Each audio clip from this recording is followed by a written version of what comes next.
especially when you're a medical student or an intern or resident, you've got this beginner's mind. You see things with fresh eyes, where you're in an operating room and like, why are you holding retractors like that? Or why are we still using fax machines? Or you see all sorts of problems. And now the opportunity to be entrepreneurial and to build something, with AI as a cornerstone or others is really phenomenal. Welcome to Startup Physicians. Please like and follow our show to join our community of physicians who are reimagining healthcare delivery. Hi, everyone. Welcome back to the Startup Physicians podcast. This is your host, Dr. Alison Curfman, and I'm joined today by an incredibly impressive physician, Dr. Daniel Kraft. He and I connected at a recent event where he was speaking, and I was so impressed with Daniel, with your career and all of the different things that you have been contributing to. And I'm very excited that you decided to spend some time with us. So thank you. Great to be with you. So if you could go ahead and just share with us a little bit about your journey. I think you have so many different things you're involved in, including startups and venture and I don't know, outer space maybe too. But I'd love to hear about your journey. Well, briefly, I think I was an entrepreneurial physician before it was in fashion. I did the traditional sort of medical scientist route. I went to Brown University undergrad, came out to Stanford for medical school, did med peds residency at Mass General, came back for fellowships in hematology oncology and bone marrow transplant. I'll skip all that with a side gig in aerospace medicine. But I think where the first entrepreneurship bug caught in was I always liked, an early adopter, tried all the gadgets and things along those lines. And I remember I was doing a sub-internship at Boston Children's, actually, and the internet came online for the first time. It was the early browsers, Mosaic, and I spent most of my rotation in the library browsing the early web. And about a week before that, I'd been to the Stanford Medical Bookstore. They had a dedicated bookstore, and I remember being, oh my God, Harrison's Textbook of Medicine. Everything's overpriced. Once a year there'd be a stethoscope sale. And I thought, when I saw the first web, I saw the very first e-commerce. I thought, boy, every medical student buys the same 10 books, Robbins, Dubin, Stryer, Netter, etc. I thought there should be an online medical bookstore. And to make a super long story short, that was my pain point. Books are overpriced. Once a year there'd be a stethoscope sale. So I taught myself HTML, went to a little course at Stanford Med School, built what was called the online discount medbooks.com. And it was an online medical bookstore. I figured out before there was Shopify or anything like that you could get a reseller's license. And if you bought Harrison's Textbook of Medicine was normally $100, I can get it drop shipped to you for $80. And so I take 10% off for you and I keep 10%. And I basically built this from scratch. I like the emergency medicine aisle would play the music from ER. It was all very hard coded. When you sent me your credit card, I got the credit card unencrypted and put it into something called CyberCash. And so basically learned to build a business that met my pain point of overpriced books, and later added on CalZero clogs and stethoscopes. And I basically launched it finally when I was an intern at Mass General Hospital. And I started getting all sorts of orders. My mom became customer service. I'd add different selections, but I could program it, run it. And I got it to about $1 million run rate, I think, by my junior year of residency. So we're just getting more crazy. And I still didn't know what I was doing. And, the margin wasn't that much. It was like 8, maybe 10% and 8%. And I remember talking to an accountant going, I'll never make any money on this. So look at your costs, et cetera. And I'm just doing this for fun. And to make a long story short, I was making an affiliate model. One of the affiliates said, we don't want to be your affiliate. We want to buy you. And this is at the height of the go-go 90s. So to make a long story short, I was audited in my Beacon Hill apartment by they're now gone, Anderson Consulting, or Anderson, one of the big consulting firms, had all my numbers done and got acquired at the height of the bubble. But my lesson for entrepreneurs out there, I was acquired on the premise of this company going public, which they did. But I had this lockup period, which was like for a year. And in that year, the bubble burst. But it was a great story. I made a little cash at it and learned to be entrepreneurial and see that there was even exits and something you could build yourself in your Beacon Hill apartment. But the lesson was, finding a pain point, an unmet need, in this case, buying textbooks, and then spreading that out, including for nursing students and others across the country. I think that's such a cool story. And you're not the first person that I've talked to that, really, really early on was good at finding problems and being like, we should fix that. I'll fix that. And I think some people just have that. I certainly feel like I notice a lot of problems and think like, I'm going to find a way to solve that. And sometimes it can be very distracting because it's like, oh man, that that's none of my business. Like it's hard to see things, opportunity all over the place. And it's like, well, I could probably create something there. But it's a great attitude to have this curiosity and being able to follow a path and actually just start seeing if you can figure it out. So that's a cool story. And now the opportunity is to figure it out and iterate and build faster. Now you could vibe code an online medical bookstore in half an hour on Replit and probably even launch it. I've been doing some of that myself with this digital.health platform I've been building. But it comes down to, especially when you're a medical student or an intern or resident, you've got this beginner's mind. You see things with fresh eyes, whether you're in an operating room and like, why are you holding retractors like that? Or why are we still using fax machines? Or you see all sorts of problems. And now the opportunity to be entrepreneurial and to build something, with AI as a cornerstone or others is really phenomenal. And back in the day when I was a medical student, everyone or a resident, people thought I had a third eye, that I was doing anything entrepreneurial, and certainly was not well looked upon at Mass General Hospital by the uppity ups. So the times have changed. And then when I came back to Stanford for fellowships, I was part of the first year of the Stanford Biodesign program, which is now 20 something years old. And it's all themed about finding pain points. And it's, medical students and docs and nurses and engineers. And they send even the non-medical folks into the clinic or into the home and see the pain point from the perspective, not just of the physician, but of the patient, pharma, payer, all the P's, and give you a bit of a structure to not just find the problem, really test it, iterate, solve for it, and then launch it into something that could be truly impactful. And I, developed a medical device company out of that one as well. Yeah. So tell me more about your experience with Stanford Biodesign. It's such an incredible program. I've always heard such wonderful things about it. I've known several people that went through that program. And you said you developed a device company out of that, or? Yeah, I mean, literally the pain point. I was doing my bone marrow transplant fellowship, and we were going to the operating room once or twice a month to harvest bone marrow. You have a big trocar, big needle, aspirate about 10 cc's of marrow about 100 times on each side of the hip. So the rear end of the donor often looks like a Swiss cheese underneath the skin. I thought, this is laborious, takes an hour of general anesthesia, all the other things involved. And I sort of invented this device we called the marrow miner, basically a little road router, goes in once and sort of follows the curve of the iliac crest, which is quite curvy, enables you to do an entire harvest under local anesthesia and get more stem cells out and less blood. And so got that through a little innovation grant and tested it in pigs, and then started a company, and lots of lessons and war stories involved in that, but got it through the FDA clearance, et cetera. But that was, again, a pain point that I was experiencing clinically and going, wow, why are we doing it this way when it might be done in a different way? And the construct of having a community like Biodesign or other entrepreneurs like you and coaches and mentors is that, it takes a village, and it's often helpful to learn from folks who've been to the FDA paths, or know what regulatory elements are, or how to launch a device or an app. And so now that I think entrepreneurship is more in the zeitgeist, and there are now MD, MBAs and others in the mix, it's an amazing time to build and catalyze some impact. And healthcare is unlike any other industry when it comes to like the regulations and the compliance, and there's so much that you have to do it completely right. And so I think you're right that when you have the right mentors and the right people around you that know how to navigate some of these really complex pathways, that is probably the only way to be successful. Nobody can do this sort of thing on their own. But I love your point about how sometimes people that are earlier in their career are more eyes wide open about potentially seeing ways of doing things that are kind of archaic. Because some of us, we kind of accept them because it's just like, oh, it's the way it's always been. And it's hard to see those as, yeah, you're right. Why do we use fax machines? I don't know that we're ever going to stop using fax machines, but it is interesting that there's actually a ton of potential for people who are earlier in their career.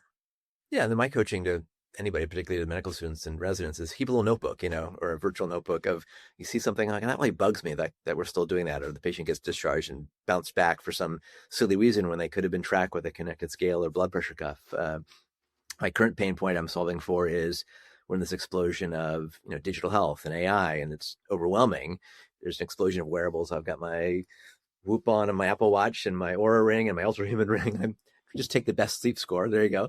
But many clinicians still don't use them or are aware of them in the workflow of their clinical care. So I've been building a platform called digital.health. I got the domain digital.health. That's a website, and you can now search through and find amongst 4,000 or 5,000 different solutions, things that might match you as a consumer, a patient, a clinician, a practice.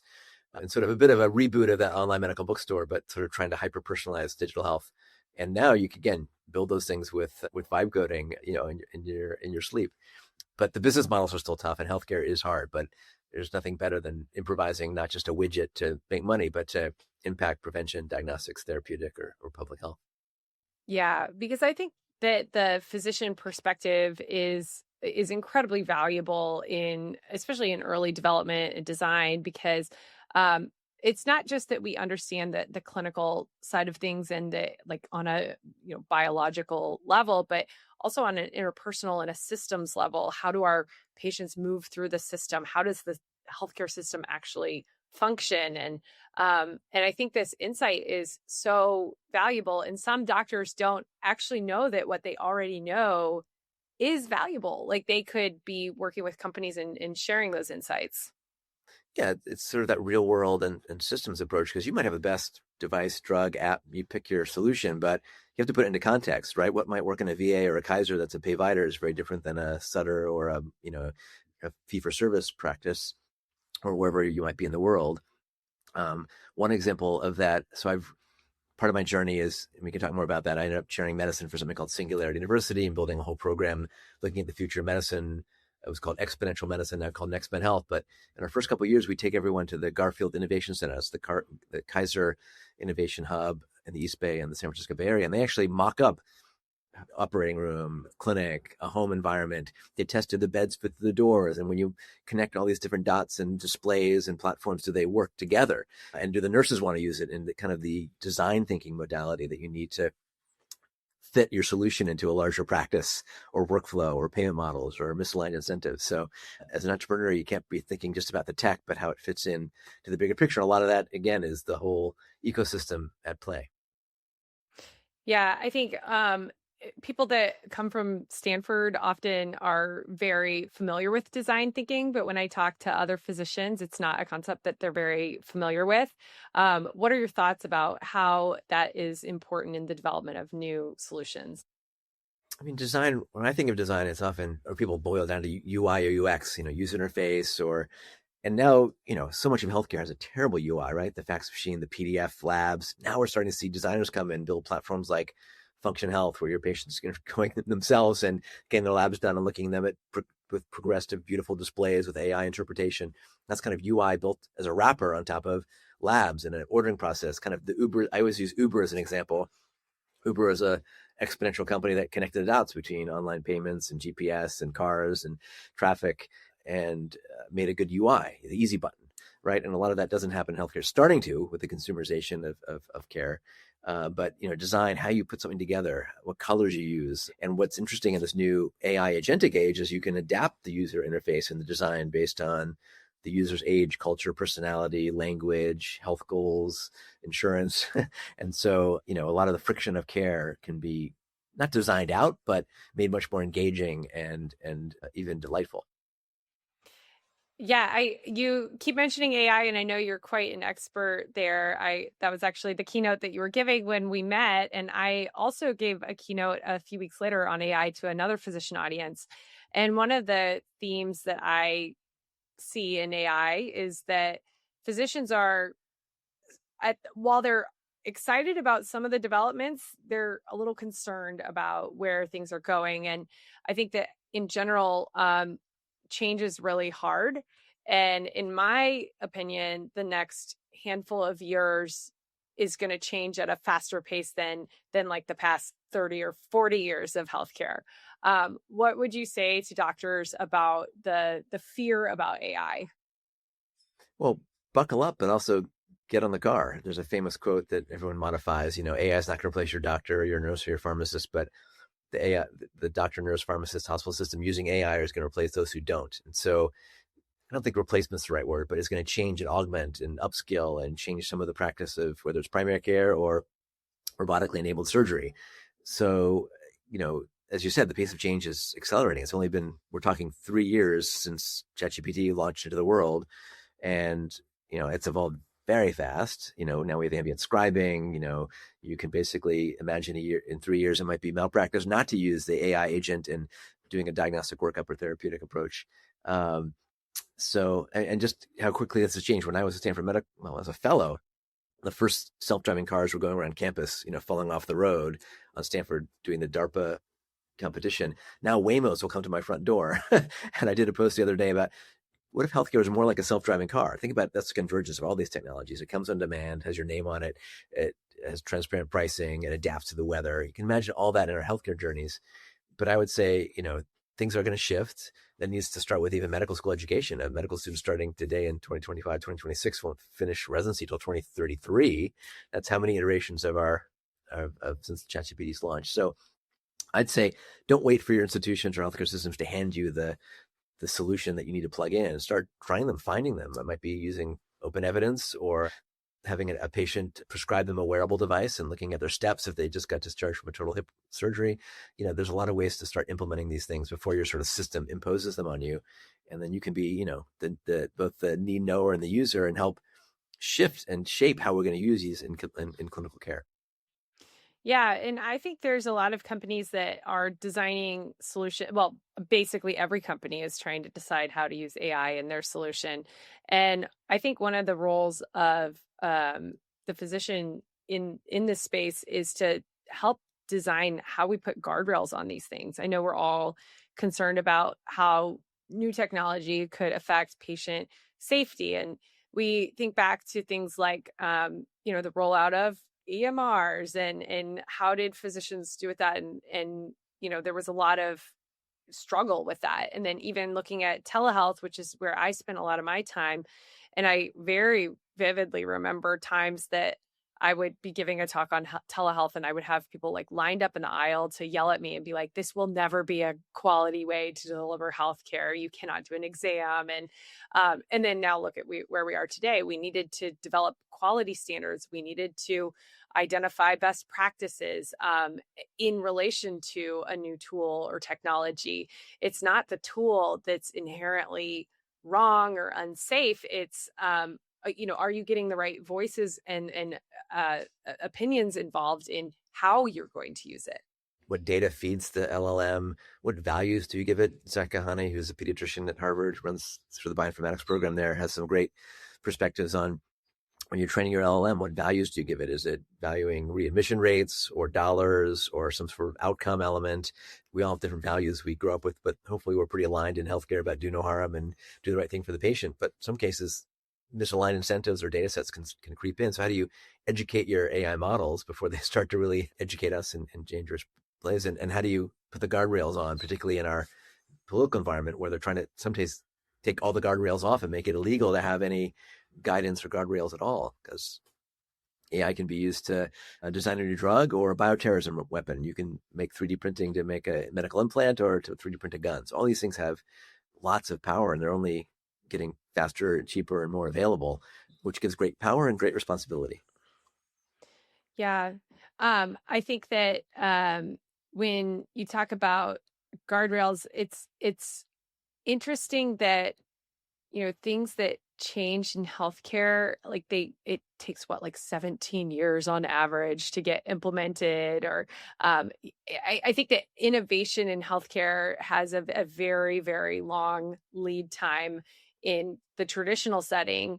And same with health policy. Like a lot of times, health policy takes a very long time to determine payment. And I think with AI, everything is going to be so accelerated that, like you said, we have to get comfortable at a more rapid pace of change.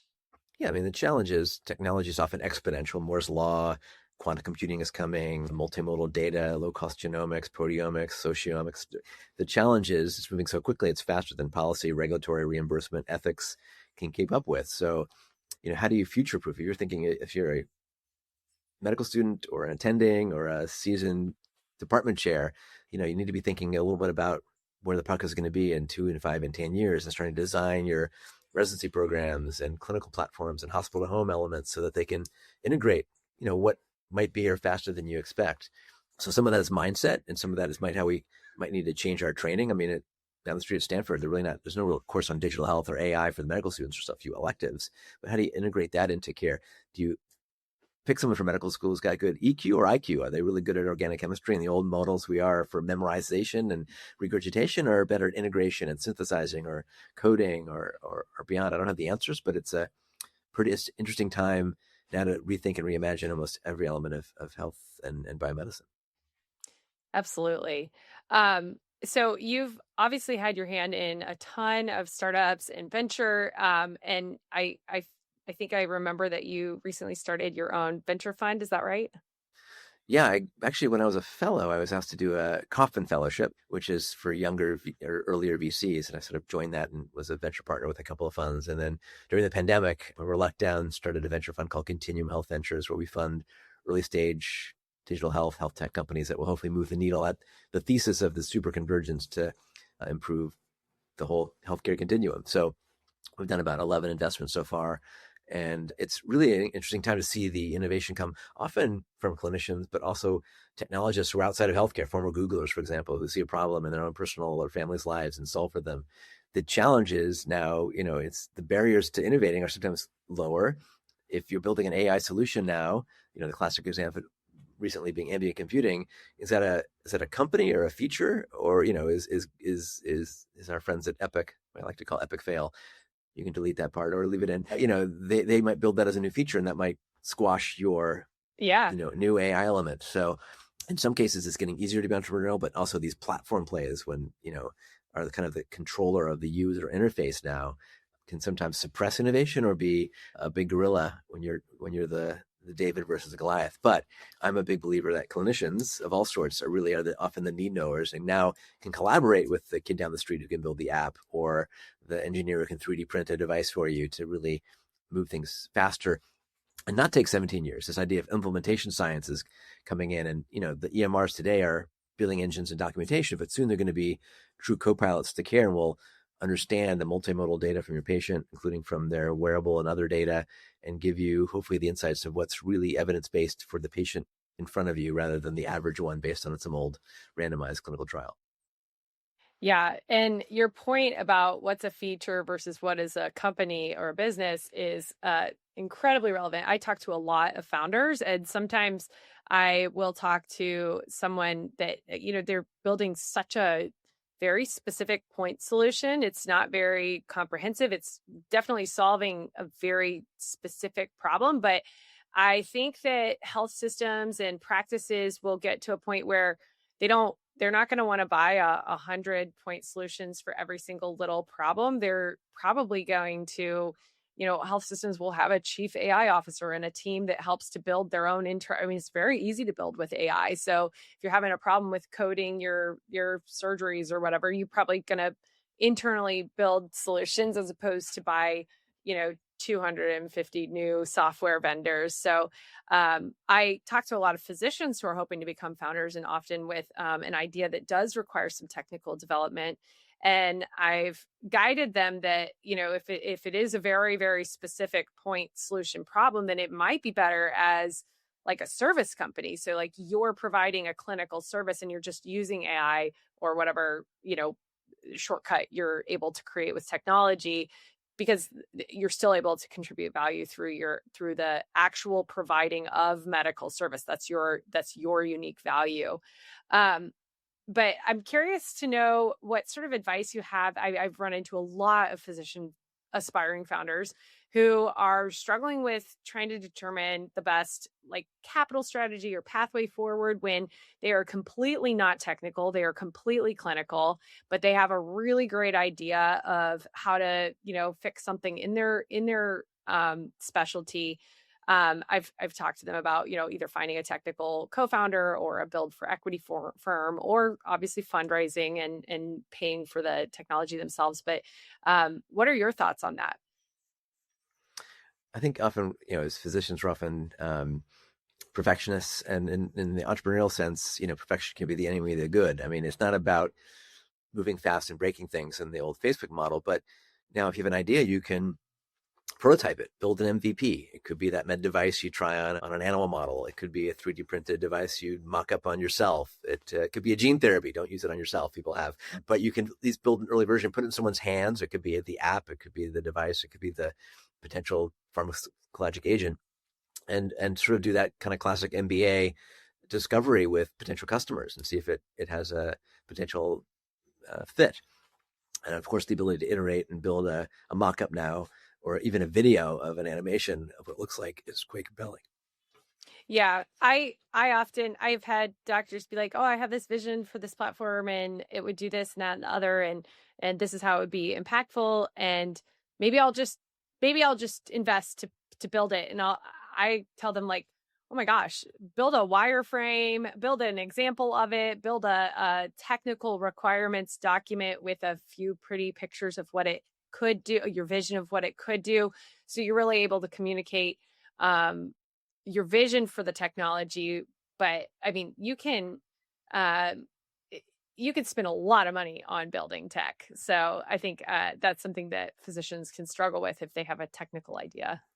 And again, you don't need to be technical. I mean, I've been experimenting with vibe coding, and that allows you to iterate quickly and change something at the interface specifically, and it'll help integrate smart design. Everyone's probably using Canva now to make everything from your business card to your pitch deck. So there's help there. But yes, so you can do a lot faster and with a lot less dollars before you actually start cutting metal or doing the clinical trial. So I think it's a renaissance for entrepreneurship. And again, you don't have to go get the MBA. You can partner with others, and in many cases, you can see an idea and get it launched faster, particularly in the digital health world. Outside of the regulatory constraints. And I think the ability to be a practicing clinician, entrepreneurial, and understanding how your system works might be the best place to start. And now I have to ask you about your fascinating little side gig. Not many people say they have a side gig in, what'd you say, aerospace medicine? Well, I grew up in Washington, D.C. area. I used to go to the Air and Space Museum all the time and watch the To Fly movie. So I got very involved in interest in space. Actually, when I was a little kid, I was at the Apollo 17 launch, the last Apollo mission to have a man on the moon. Fast forward, when I was a medical student, I was at Johnson Space Center doing an aerospace medicine clerkship, and I met Gene Cernan, the last guy on the moon. I actually put that into my last TED Talk as a theme. But yeah, I always liked space and flying. I always wanted to be a fighter pilot, but I didn't really have 20/20 vision. And I got into medical school on the Air Force scholarship. I didn't want to be beholden to the Air Force, but I love the space and flying piece. And so I got my pilot's license at Brown. I helped, when I was a Stanford medical student, join this Stanford Aerospace engineering course designing missions to Mars. I was the only non-engineer, but I'd done some work with NASA Space Life Sciences and had some insights there. Went to a program called International Space University when I was a first-year medical student in Toulouse, France, where we designed missions to Mars as well, all about cross-collaboration and crossing fields. And from there, I actually found out you could join the Air National Guard and be a flight surgeon. So sort of get trained in aerospace medicine, be the doctor for the pilots. You're not operating in the sky as a flight surgeon. That's the old term of the surgeon being the doc. And your job is to take care of the pilots in the squadron and fly with them. So I got a lot of time flying in F-15s and F-16s, first in Cape Cod with an F-16 squadron, later when I came back to California with the Massachusetts Air National Guard. So that was a whole purview into a whole different world. Military medicine, being part of a squadron, having to salute. I was more like the Hawkeye Pierce kind of character. Like, you want me to do what? But it was a great experience on the military side, but also learning a sort of convergent field of aerospace medicine and getting to combine passions. I also did a lot of work with NASA at Johnson Space Center, NASA Ames, and wanted to be an astronaut. So I got to the very finals of astronaut selection, got flown down to Houston for a week of interviews. All went great, except my left eye couldn't quite get below 2200 on the uncorrected vision. You couldn't do LASIK back then. So I got medicaled out, ironically. Oh my gosh, what a fascinating career you have had. I'm so honored to have spent some time with you today and really appreciate all of your insights. Do you have any last thoughts or guidance for doctors that are, wanting to explore doing things outside of the traditional clinical realm? Well, the challenge for medicine is you have to often follow a pretty traditional class course, do pretty well undergrad, maybe take a gap year or two, which is great. Go to medical school, get into the good residency, maybe do a fellowship. Then you're on this, path. So I would say don't be afraid to be a little bit of an outlier. Follow your passions. For me, it was like space and aviation. I was doing all these crazy space things and clerkships at Johnson Space Center and going post call for Mass General and going flying fighter jets. But that opens up your world. I think the most entrepreneurial things happen at this convergence and the cross fertilization of fields. And one big shift for me when I was a Hemong postdoc at Stanford, as I went to my first TED conference. This is before there were TED Talks. This is in Monterey. And that opened up my world. I'm having lunch with, the founders of Google and Matt Groening, and that's Meg Ryan across the table from me, and crossing art, technology, design, and getting out of the silo of academic medicine. And that catalyzed a lot of new relationships and ideas. And you know, I've stayed at TEDster. I've got 4 TED Talks that were all accidental. But I think the magic of being an entrepreneurial clinician is taking your blinders off a little bit, crossing fields, crossing technologies, looking where that convergence is going. If you're interested in that kind of mindset, I run a program now called NextMed Health, nextmed.health. We run a conference every year. That's a great place to get out of your silo, find folks from almost every field, from patients to startups to funders. And that's where we often kind of see the future a bit early. And that's sort of a theme, I think, that really helps entrepreneurs catalyze the future. That's incredible. And thank you so much for sharing that research and the work that you do. We will go ahead and put those links in the show notes. Thank you again so much for your time. We really appreciate it. And thank you everyone for listening. See you next time. Thank you for listening to Startup Physicians. Don't forget to like, follow, and share.